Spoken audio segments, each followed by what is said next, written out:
I used to think family pranks meant swapping sugar for salt or sneaking embarrassing photos into birthday slideshows. But in that god-awful summer, when I was 24, I learned that some jokes are just cruelty wrapped in fake smiles, and some betrayals don't feel like a prank at all. They feel like exile. It was the moment I realized I'd never truly belonged. And the worst part? I spent my entire life thinking I did. If you think I'm being dramatic, let me walk you through it. My name is Noelle, and I was living in a crumbling little town in New Mexico, tucked inside the same creaky house my parents called our legacy. I called it suffocating.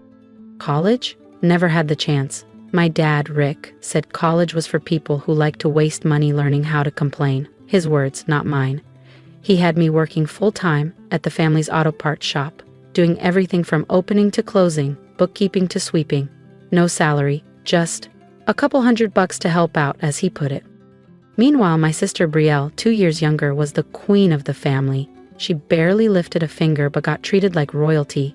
Brielle could spill a drink on a customer, and Dad would joke that she was just keeping things exciting. If I so much as sighed too loud, I'd get told to quit the drama. My mom, Donna, was a peacekeeper to a fault. Soft-spoken, sweet-eyed, but never once raised her voice for me. Just whispered, "Don't upset your father," while I held back tears. One night, I walked nearly 6 miles home after a double shift. My only scooter? Brielle had borrowed it and dumped it somewhere out by the river. I got home blistered, sunburnt, and exhausted. My dad's greeting? "What, did you crawl home from a ditch? You look like a damn stray dog." Brielle chimed in with, "Should've stayed out there. Might have made friends." They laughed. I didn't. So when Dad announced, out of nowhere, "We're heading to Utah next week for Cousin James' wedding, pack up, no excuses," I knew I didn't have a say. I never did. Brielle drove the family minivan like it was a race car. I was jammed in the back with the suitcases and a melted tub of potato salad. They spent the entire ride recounting my greatest fails. I was the punchline again. On the morning of the 4th day, we pulled over at some dusty roadside stop near Moab. Mountains in the distance, vending machines older than me. I said I needed the restroom. Dad just muttered, "Make it fast," without even looking at me. He didn't need to. That was the last time I ever saw their faces. "You're not some queen who gets special treatment." That's what Rick had muttered before I got out of the car. Like I dared to inconvenience royalty just by existing. I stepped onto the gravel in nothing but a stretched-out t-shirt and faded jeans. My wallet? Somewhere deep in the suitcases. My phone? Plugged into the dashboard charger that Brielle had monopolized all morning. I was gone maybe 8-9 minutes. Just enough to wash my face, splash some cold water on the exhaustion, but when I stepped back out into the glaring Utah sun, blinking, adjusting, everything in me froze. The parking lot was empty. No silver gray minivan, no Rick, no Brielle, no Donna. It was like they had been erased from the world in one cruel, deliberate blink. For a second I laughed to myself, because it had to be a joke, right? They parked somewhere else. They were hiding, playing one of their twisted little games like back when I was 12 and thought their pranks still came from love. But 5 minutes of circling the restroom, 10 minutes of peeking behind vending machines and calling out timid, broken versions of Dad, Mom, Brielle, it all led to the same truth. They were gone, and they weren't coming back. I sat down on the blistering curb, the cement burning through my jeans. My forehead was sweaty, but my arms broke out in chills. I watched the empty road for a long time, waiting for headlights that never returned. At some point, a passing trucker stopped. "You all right, miss?" I gave him a smile so forced it nearly cracked my face. "My friends are just in the bathroom. I'm waiting." He nodded and left. Because I knew how to look okay, I'd been rehearsing that role for 2 decades. But something shifted in me. For the first time, I didn't feel fear. I felt clarity. I felt done. The kind of done that doesn't cry or scream. It just lets go. I had 2 choices: sit here forever, or get up and write a new chapter. Not just from this roadside stop, but from the prison that was my so-called family. I stood up after nearly 2 hours. No phone, no wallet, no plan. But maybe, finally, I had something better.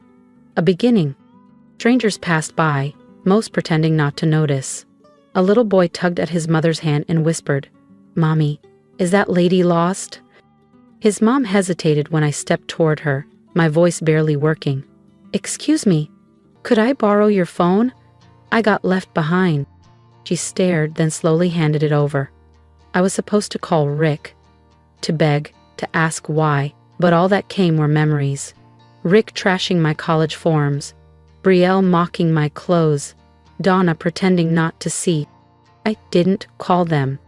Instead, I looked up and asked the woman, "Is there a shelter nearby?" She blinked, caught off guard, then nodded. "Glenwood Springs, maybe 40 minutes out." I swallowed my pride. "Could you take me? I have no one else." Her son whispered again. And just like that, she agreed. "Just to the door," she said, and that was all I needed. I didn't speak a single word the entire ride. But inside, something finally started to breathe. I sat in the back seat staring out the window, unable to believe this was real. Abandoned, empty-handed, riding in a stranger's car like someone who had no home, no name, no past. When we arrived, I stepped out and turned to thank her again. The woman gave me a short nod, then drove off, leaving me in front of a squat building with a faded white sign that read, "Safe Haven Shelter." The front door creaked open. A man in his early 60s stepped out, wearing a worn flannel shirt tucked into jeans, salt and pepper beard, kind eyes. He looked at me without judgment. "Do you need help?" I nodded, not crying, not shaking, just tired. "Yes, I need a place to stay. I don't have ID. I was left behind." He didn't ask for details, didn't question me, just offered a hand. "Name's Max. Come in, young lady. We'll figure it out, one step at a time." As I crossed the threshold, something shifted. A door closing behind me, not just on that day, but on the last 24 years. The next morning, I woke up in a narrow bunk surrounded by 3 strangers. The mattress was stiff, the blanket scratchy, but for once, I didn't feel like an inconvenience. Here, I was just another person trying to make it through. Breakfast was watery oatmeal and a soft banana. I ate it all. Mr. Max let me use the office computer. Everything I owned, phone, ID, money, was in that van, long gone. So I searched. Cash jobs, Grand Junction, Colorado. After an hour, one ad stopped me cold. Dishwasher needed, Sonny's Diner, cash pay, start today. 4 blocks away. I borrowed a baseball cap, laced up my threadbare sneakers, and walked through town like I had something left to fight for. Sonny's was small, with chipped paint and a crooked sign. I pushed open the door. The bell rang with finality. A woman stood behind the counter, maybe in her 60s, short gray hair with faint purple streaks. Her apron was stained and her arms strong. She looked at me like she'd seen every kind of story walk through that door. "I saw the ad," I said, voice shaking. "I need the job. I don't have papers. I lost everything." She scanned me from head to toe. "I'm Geraldine. If you steal, I roast you. If you don't, get started. Gloves are in the 3rd drawer." That day, I worked like my life depended on it, because it did. Scrubbing dishes, wiping down booths, cleaning bathrooms. At the end of the shift, Geraldine handed me a leftover sandwich and a $20 bill. I nearly cried. By the end of the week, she gave me ID forms. "Don't live like a ghost." I whispered, "Thank you." "Don't thank me," she muttered. "Just do good." 3 days later, I bought a prepaid phone from a corner store. I didn't plan to use it, but that night, it rang. A number I didn't know. I answered. "Noelle," my mother's voice cracked. "Oh, thank God, we thought you got lost. It was just a joke. Your dad turned around but didn't see you." Then his voice in the background, sharp and cold. "Stop coddling her. Tell her to take the damn bus home." If this story moved something in you, if you've ever had to rebuild from nothing, don't forget to subscribe.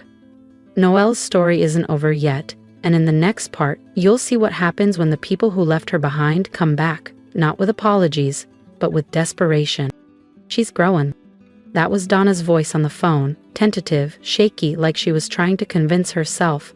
Then Brielle's voice cut through, coated in a snicker. "Noelle, come on. You've made your point. Who knew you were this dramatic? I clenched the phone until my knuckles turned white. No apology, no accountability, not a single ounce of real regret. I exhaled, my voice eerily calm. If the goal was to see if I could survive on my own, congratulations. I am. And from now on, I'm never coming back. I hung up. Then I blocked the number. I went through my contacts one by one, every familiar name, every tie to my old life, and deleted them. Each deletion felt like slicing away one more chain that had kept me tethered to pain. That night, I slept on a thin mattress in the storage room behind Sunny's diner, smelling like old fries and cleaning spray. But for the first time, I felt free. By fall, I had saved just over $300. It wasn't much, but it was enough for a start. I rented a one-bedroom apartment above a laundromat on the edge of town. No heat, no A/C, and the ceiling fan squeaked all night, but it was mine. I kept washing dishes at Sunny's. Eventually, Geraldine moved me up to prep cook. She taught me how to run a kitchen like a ship. Tight, focused, no nonsense. If you want to survive in this world, she'd say, control every damn spoon clink like it's a symphony. I did. And I started taking online business classes at night. Nothing fancy, just basic management, budgeting, and supply chain stuff. Then came Kendra. She walked into Sunny's one rainy Tuesday, headphones around her neck and a heavy medical textbook under her arm. Ordered the same thing every time. Denver omelet, no tomatoes, black coffee. She always sat in the same spot by the counter. I started wearing fake name tags just to amuse myself. Amber, Cindy, even Banana. Took her 3 weeks to notice. Is your name tag broken? She asked, laughing, or do you have an identity crisis? That laugh lit something inside me. We started dating, no roses or candlelit dinners, just pizza on the hood of her car and quiet coffee after my shifts. 6 months later, Kendra moved into my apartment.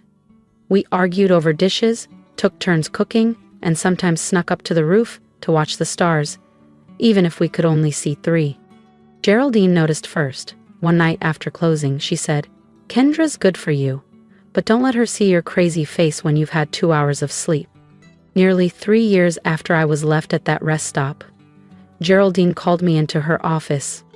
I'm opening another Sunny's, she said, on the east side, smaller, older building. I don't need a partner, I need someone to run it. You want it? I froze. Who else, the damn cat? 6 months later, I opened Sunny's East. Small, unpolished, but mine. I never knew a hug could feel so gentle until Mr. Raymond, Kendra's dad, wrapped his arms around me after the ceremony. He patted my back and said, welcome to the family. I don't care what your past looks like. From now on, you're ours. I nearly cried right there, partly because I was overwhelmed, but mostly because no one had ever said ours to me before, with trust, without strings. Life didn't suddenly become easy, but it started to feel real. Kendra and I moved into a 2-bedroom apartment a few blocks from the park. It had creaky floorboards and a tiny balcony where we planted tomatoes that refused to grow. Kendra was in the thick of her residency, working brutal hours, and I was still running Sunny's East. We barely had time, but we made space for each other. 3 dinners a week, no matter how simple. Then came Ellie, a little storm in a yellow blanket. When I held her for the first time, my hands trembled. She looked at me like she was asking, Daddy, are we gonna be okay? I whispered back, I promise. You'll never be left behind. 2 years later, Marcus arrived during a thunderstorm, wailing like he owned the sky. He was a perfect copy of Kendra. Same sharp eyes, same frown when things didn't go his way. There was a time when the word family made me flinch. But one night, while changing Marcus under a dim hallway light, Ellie wandered in holding her teddy bear and mumbled, Daddy, can I sleep in your bed?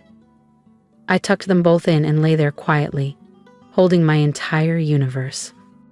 Our weekends were filled with homemade lemonade, parenting tips from Doris, and quiet newspaper chats with Mr. Raymond. We celebrated holidays with laughter, backyard games, and gingerbread cookies that always burned at the edges. One morning, while driving Ellie to preschool, she asked, Daddy, was your old house like ours? I paused, then answered honestly, No, Ellie, my old house didn't have hugs. Or laughter. But this one does. That's what makes it special. She smiled and looked out the window, satisfied. I had rewritten everything. No longer the girl watching through the window. I was inside the warmth now, building a home where love wasn't conditional and trust wasn't earned by silence. Then, on a Thursday afternoon during the lunch rush at Sunny's East, Maya, our new hire, peeked into the kitchen. "Noelle, someone's here, says they're family." That word hit like ice in my chest. I wiped my hands on my apron and stepped outside. And there they were. Rick, hunched and older, still carrying that same entitled stare. Donna, clutching her purse, pale and quiet. Brielle, arms folded, still performing for an invisible crowd. And next to her, a woman I didn't recognize. Probably her second wife. "Noelle?" Rick's voice cracked. "Is that really you?" I met his eyes coldly. "Yes. I'm Noelle. And you? I don't know who you are anymore." "Why now?" Donna reached into her purse and pulled out a thin folder, sliding it across the table. "Medical documents." Rick had heart failure, no insurance, the house foreclosed. Brielle was unemployed after a few failed startups. Donna needed knee surgery but couldn't afford it. I didn't even open the folder.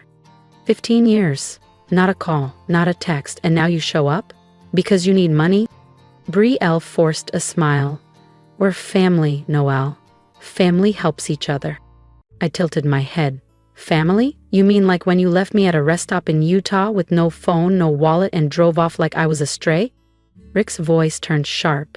"We came back to look. You were gone. How were we supposed to know where you went?" "I waited 3 hours, Rick. No one came back." "You didn't forget me. You left me." Donna's tears fell freely now. Real, maybe. I've regretted it every year. I kept waiting for you to call. "And when I didn't?" I asked. "You never called me either. Because silence was easier than the truth." Brielle's tone hardened.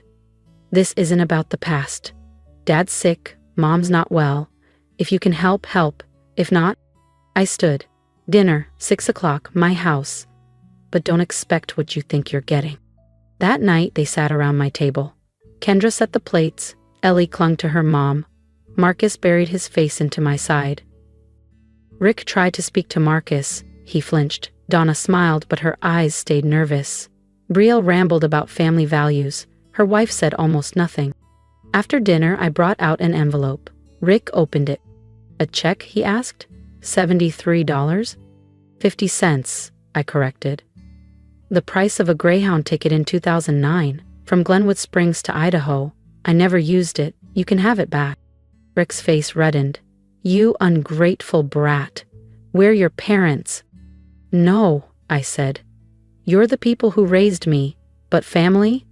That's something else." The room went silent. "You think you're better than us?" he shouted. I opened the door. "I am better than I used to be. Good luck."